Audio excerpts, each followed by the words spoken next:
Hello, who's ever watching, either the professor or a peer.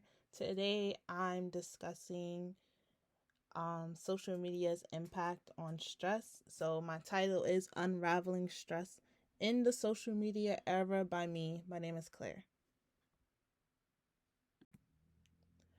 Have you ever stayed up on a late night and to relieve your stress, you were like, let me go on social media? Because I do that a lot, and I'll just start scrolling and scrolling and scrolling.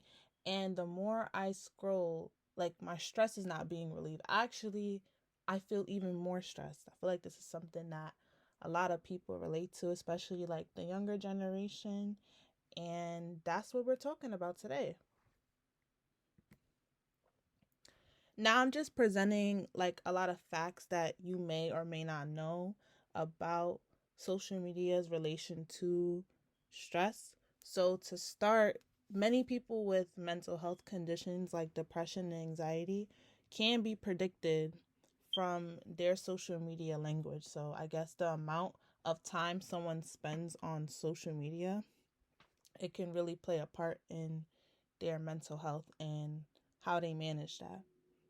Another thing is that many empirical studies repeatedly found that there's a lot of positive correlations between social media use and stress, but there's still a lot of gaps in those studies, and we still don't have a lot of understanding on how stress relates to social media.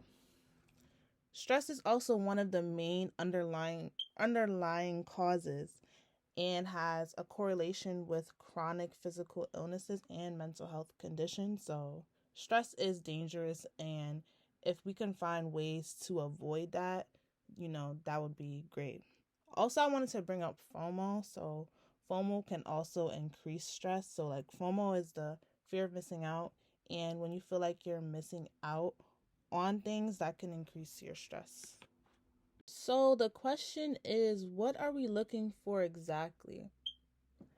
So some of the research questions I placed here is, does social media make us more stressed? And are certain platforms more stress inducing than others? I guess we'll see. So how did I perform this study? I crafted a survey exploring social media habits and how it may impact stress. So, my process of collecting participants and stuff for this study is I made a Google form. I sent it out to some of my fellow classmates, not from this class, but through the psychology major. And I also sent it to my two younger siblings and just peers I have that may be interested in this study. And who was a part of the study? After collecting the data, 17 adults, between the ages of 17 and 25. So those were the age ranges. Now, does social media make us more stressed? This is what I found after completing that study. So, the first chart on the side, it says, how would you rate your stress level from 1 to 10? Many of my participants said a 5 out of 10. On the top, it says, do you think your social media usage has positive, negative, or no impact on your productivity? So, as you see, um, a lot of people said it has no impact, and a lot of people said it has a negative impact. But that could be because of reporting biases. But last part over here says about how many hours a day do you spend on social media, including Facebook, Instagram, and TikTok. And the majority of my participants spent 8 hours a day on social media. So this is just some additional data that I collected during the process of giving the survey. So the first little hand-drawn pie graph was from a an open-ended question that I put in the survey for my participants to answer. And the question was, please share any additional thoughts about the relationship between your social media usage and stress levels. And the majority of my participants did not respond or they didn't really have much input or much of an opinion. The rest of the answers are more split. So there's some like acknowledgement of a relationship between social media use and stress levels. There's also some parts saying that it has a negative impact on their mental health. Like there's just various opinions out there. And for the question of which social media platform do you use the most? In my study, it looks like the most used social media platform is TikTok, and then the second is Instagram. So, yeah. Now that you see the data that was collected in the study, let's connect the dots. How does social media impact our stress levels?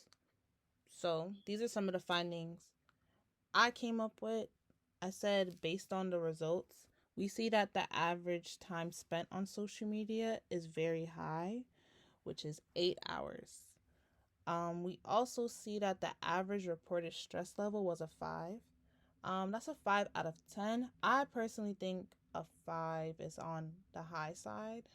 Also, if you look at the pie graph again, a lot of the numbers below 5 wasn't picked on the scale, but numbers past 5 were more likely to be picked. Also, the time spent on social media increases your stress levels based on this survey. Now let's talk about some takeaways, some limitations, and some next steps. Based on the findings, I think that it's a good idea to use social media more thoughtfully and to find healthier ways to manage stress when it comes to social media use. I also feel like this study was good, but it wasn't perfect. People might not always tell the truth when taking surveys or talking about social media and stress. And for what's next, I think we should look into the type of posts that may stress people out, and let's dig deeper into that and find ways for them to cope better. I hope you guys liked my presentation, and I hope it was entertaining, and I hope you learned something from it. Have a good day. Bye.